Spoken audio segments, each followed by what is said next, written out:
490 పాటలు. నేను చిన్నప్పటి నుంచి మ్యూజిక్ బ్యాక్గ్రౌండ్ నాకు లేదు. నాకు పాటలు అంటే ఇంట్రెస్ట్ లేదు. అంత టాలెంట్ నాకు లేదు. ఫస్ట్ ఆఫ్ ఆల్ నాకు అంత టాలెంట్ కూడా లేదు. నాకు ఇంట్రెస్ట్ లేదు, టాలెంట్ లేదు. కానీ దేవుడు నన్ను పాటలకి వాడుకోవాలనే ఉద్దేశం దేవుడి చిత్తం. కాబట్టి పరిశుద్ధాత్మ దేవుడు, నేను బాప్తిజం తీసుకోలేదండి. చాలామంది బాప్తిజం తీసుకున్నాక వచ్చారనుకుంటా, కానీ నేను బాప్తిజం తీసుకోలేదు. తీసుకున్న అంటే జూలై 2023 జూలై 21 తీసుకున్నాను. బాప్తిజం తీసుకోక ముందు కూడా నాకు పాటలు ఇచ్చాడు దేవుడు. బాప్తిజం తీసుకోక ముందే దాదాపు 390-400 పాటలు ఇచ్చాడు. బాప్తిజం తీసుకోక ముందే నాకు 300 పాటలు, 350, 390 ఆ మధ్యలో ఇచ్చాడు.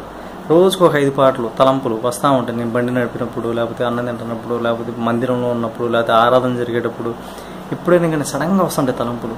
ఎవరో నా నుంచి పాడుతున్నట్టుండిద్ది, ఎవరో లోపల నుంచి పాడుతున్నట్టుండిద్ది. నేనేం చేస్తానంటే ఆ లోపల ఎవరైతే ఉన్నారో వాళ్ళు పాడుతానంటే గమనిస్తూ ఉంటాను నేను.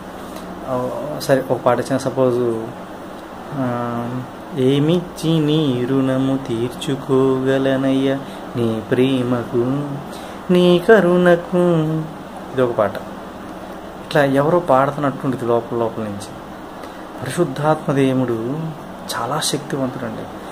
మానవాతీతమైన శక్తి అది.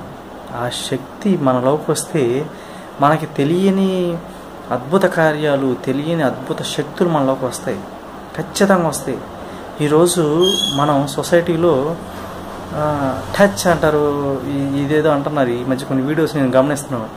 పలానా పాస్టర్ గారు ఇట్లా టచ్ అంటున్నాడు, వాళ్ళు పడిపోతున్నారు, స్వస్థతలు జరుగుతున్నాయి, లేకపోతే ఇట్లా ఏదో జరుగుతుంది, సంథింగ్ వీడియోస్ అయితే చూస్తూ ఉన్నాను నేను పాస్టర్స్ గురించి.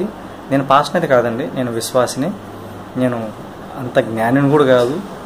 నాకు బైబిల్ గురించి అంత జ్ఞానము లేదు. దేవుని గురించి తెలుసు అంతే. నేను విశ్వాసిని, నేను పాస్టర్ని కాదు. నాకు అంత అనుభవం లేదు. కాకపోతే దేవుడు, పరిశుద్ధాత్మ దేవుడు నా జీవితంలో జరిగించిన కార్యాల గురించి నేను చెప్దామని చెప్పి నేను వీడియో చేస్తాను. దేవుడు ఒక్కొక్కరికి ఒక్కొక్క తలంపేశాడండి. ఇప్పుడు యేసుక్రీస్తు వారు స్వస్థత చేశారు, అపోస్తులు స్వస్థత చేశారు, అద్భుతమైన కార్యాలు చేశారు, సూచక్రియలు చేశారు. ఈ రోజుల్లో కొంతమంది పాస్టర్లు దేవుడిలాగా మేము చేస్తున్నాము, దేవుడికి సంబంధించిన సూచక్రియలు కానీ అద్భుతాలు కానీ మేము కూడా చేస్తాము అని చెప్తున్నారు. నేను దాని గురించి నా అనుభవపూర్వకంగా నేను చెప్పేది ఏంటంటే, పరిశుద్ధాత్మ దేవుడు చాలా శక్తివంతుడు, అపరిమితమైన శక్తి. ఆయన శక్తిని మనం తక్కువ అంచనా వేయకూడదు. కానీ ఆ శక్తి మాలో ఉంది, ఆ శక్తి ద్వారా మేమేమైనా చేయగలము అని కొంతమందికి చెప్తారు. ఉండొచ్చు, చెప్పలేము. అది దేవుడి చిత్తం. దేవుడు ప్రణాళిక ఉన్న వాళ్ళ మీద ఖచ్చితంగా దేవుడు ఆయన వాడుకుంటాడు వాళ్ళని. కానీ కొంతమంది దేవుని పేరు చెప్పుకొని, పరిశుద్ధాత్మ పేరు చెప్పుకొని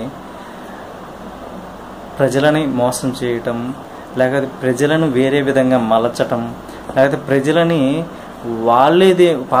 వాళ్ళ సేవకులే దేవుళ్ళుగా చూపించడం చాలా తప్పు. ఇక్కడ హైలైట్ అవ్వాల్సింది దేవుడు, పరిశుద్ధాత్మ దేవుడు హైలైట్ అవ్వాలా. పలానా పాస్టర్, పలానా సేవకుడు కాదు. యేసుక్రీస్తు నామంలో జరగాలన్నీ. యేసుక్రీస్తు నామానికే మహిమ రావాలి, యేసుక్రీస్తు నామానికే ఘనత రావాలి.